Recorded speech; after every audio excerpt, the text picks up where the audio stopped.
დღეს ისე მინდა გავაგრძელო სათქმელი 21 საუკუნის ბავშვებზე და სკოლაზე და მასწავლებლებზე და ზოგადად ამ ვითარებაზე. ესე იგი, ბევრი მასწავლებლისგან მსმენია, რომ ბავშვები თურმე არიან პრობლემურები.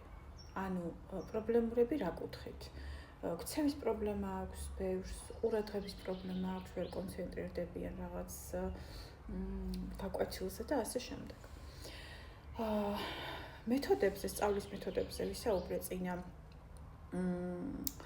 ვიდეოში, რომ 25 წლის წინ რა მეთოდსაც ვიყენებდით, იმ მეთოდებს ვეღარ გამოიყენებს მასწავლებელი იმისათვის, რომ 21 საუკუნის ბავშვი ჩართოს სასწავლო პროცესში და თუ მასწავლებელმა არ დააინტერესა ბავშვი, ის სასწავლო პროცესში ვერ ჩაერთვება და არც საგანი დააინტერესებს და არც სწავლა ამ საგნის და ასე შემდეგ, ხო? ჯერ უნდა იყოს გარემო ისეთი, რომ ბავშვი დაინტერესდეს საგნით და შემდეგ უკვე მასწავლებელმა ცოდნა უნდა გაგოს. ანუ ეს ორი უნდა იყოს შერწყმული. ახლა რაც შეეხება ქცევის პრობლემებს. რა პრობლემები არის ბავშვებში, ხო? ანუ ახლა აი ბავშვების პერსპექტივიდან რომ შევხედოთ.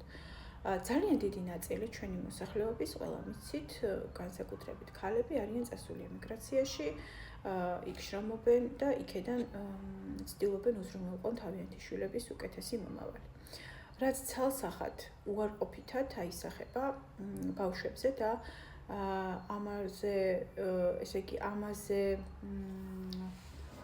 ამაზე არსებობს კვლევა, რომელშიც არის ეს ესე იგი, სახელდებული როგორც სოციალური ობლობა და ანუ სოციალური ობლობა რას ნიშნავს? ეს ხალხი ოჯახებიდან რო არის წასული, მასიურად, ეს არ არის ერთი და ორი შემთხვევა, ხო? მასიურად არის გასული ხალხი და ქალები განსაკუთრებით და ბავშვები ფაქტობრივად იმ დედის მზრუნველობის, ხო, გარეშე იზრდებიან, რაც ცალსახად აუცილებლად ახდენს ზეგავლენას მათზე და ეს არის ჩვენი საუკუნის პრობლემა, აი ბოლო პერიოდში განსაკუთრებით, ხო? ასევე არის პრობლემა გაჯეტები და გაჯეტების პრობლემა არ არის მხოლოდ ბავშვების პრობლემა, იმიტომ რომ ჩვენც ზრდასრულებიც არანაკლებ ვართ დამოკიდებულები გაჯეტებზე. ოღონდ ჩვენზე შეიძლება იმდენად დამანგრეველი ეფექტი არ ქონდეს, როგორც ბავშვებზე, იმიტომ რომ ბავშვის ფსიქიკა, ნერვული სისტემა უფრო მყიფეა, ცხადია და მათზე უფრო დიდი ზეგავლენა ექნება ამ გაჯეტებს, ხო? ამიტომ რთული ქცევა დაუშვათ, ხო? ან პრობლემები რაც შეიძლება იყოს დაუშვათ სასწავლო პროცესში ქცევასთან დაკავშირებით, ხო? ეს არ არის გასაკვირი და ეს აი ამ მოცემულობის გათვალისწინებით უნდა იმოქმედოს მასწავლებელმა. ჩემი აზრით ეს ძალიან მნიშვნელოვანია და ასევე ძალიან მავნებელია ბავშვის თვითშეფასების, ეს მშობლის პრობლემაც არის ცალსახად, იმიტომ რომ ბევრი მშობელი აკეთებს ამას და ბავშვის თვითშეფასების მიბმა ნიშანზე ეს არის ძალიან დიდი პრობლემა. იმიტომ რომ ბავშვი შეიძლება ყველა საგანში, რა თქმა უნდა, ერთნაირად ჯერ ეს ერთი ყველა საგანი ერთნაირად არც აინტერესებდეს, ეს აბსოლუტურად ბუნებრივია, იმიტომ რომ ყველაფერი ერთნაირად ვერ დაგაინტერესებს ადამიანს, ცხადია. და თუ კი დაუშვათ დღეს ბავშვმა ნიშანი ისეთი ვერ მიიღო, როგორი მოლოდინიც გქონდა ჩვენ, ხო? არ შეიძლება რომ ამით ბავშვს და რაღაცნაირად ამით დავამონათოთ ბავშვი. იმიტომ რომ არ შეიძლება ბავშვმა იფიქროს, რომ მისი ღირებულება თუ მისი ის არის გაიგივებული ნიშანთან, რასაც მიიღებს.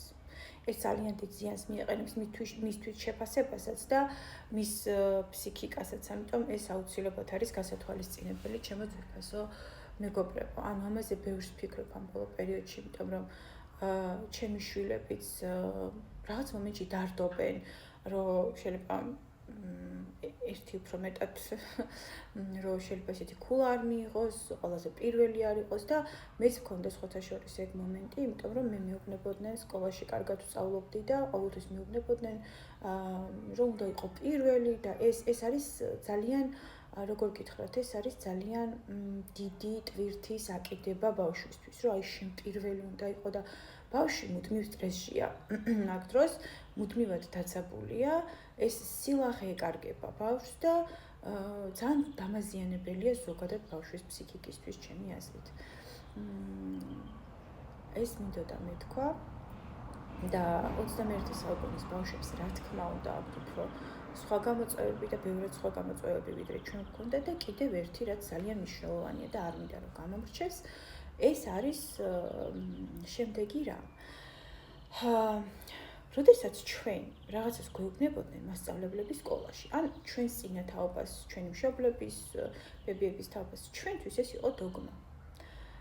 ამ ბავშვებისთვის ეს დოგმა არ არის, რასაც ვეუბნებით ან ეუბნებიან სკოლაში და ეს ძალიან კარგია.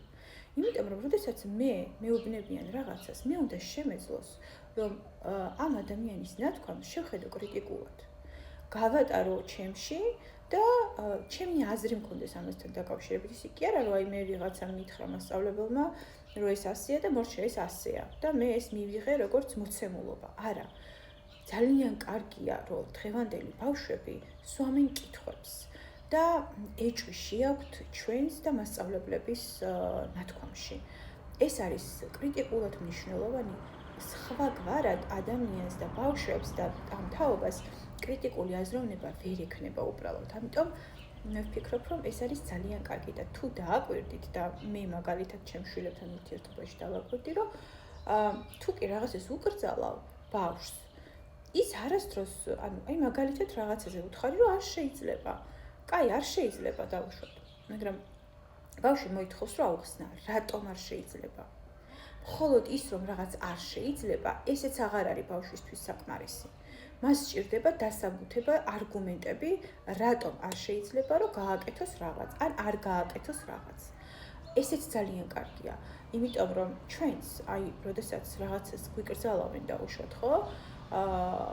რა თქმა უნდა, ძალიან მნიშვნელოვანია, რომ ამას მიყოს ახსნა განმარტება, რატომ არ შეიძლება, რომ რაღაც გავაკეთოთ და რას ემსახურება ეს კონკრეტული აკრძალვა. წარმატებები და ბედნიერი დღე.